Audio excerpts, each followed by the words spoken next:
एक आदमी और उसकी पत्नी चिड़ियाघर घूमने गए। वो देखते देखते वो बंदर के पिंजरे के पास पहुँचे। वहाँ उन्होंने देखा कि एक बंदर अपनी मादा के साथ बड़े जोश से खेल रहा था।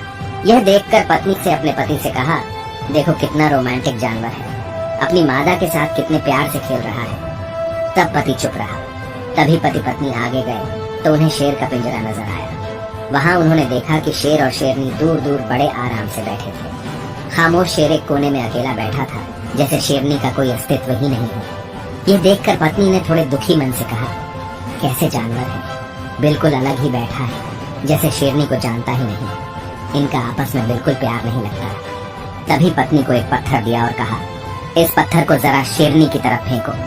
और जैसे ही पत्नी ने शेरनी की तरफ पत्थर फेंका, तभी शेर दहाड़ता हुआ अपनी शेरनी की रक्षा के लिए आगे आया। अब पति अपनी पत्नी को एक पत्थर और दिया और कहा, अब इसे बंदरिया की तरफ फेंको। जैसे ही पत्नी ने पत्थर फेंका, वो बंदर अपनी मादा को छोड़कर खुद की जान बचाने के लिए तुरंत पेड़ पर चढ़ गया था। दोनों जानवरों को प्रतिक्रिया समझाते हुए पति ने अपनी पत्नी से कहा, बंदर की तरह झूठे और असंवेदनशील लोग अपने खोखलेपन को छिपाने के लिए अक्सर इस तरह के बाहरी दिखावे वाले रोमांस का ढोंग करते हैं।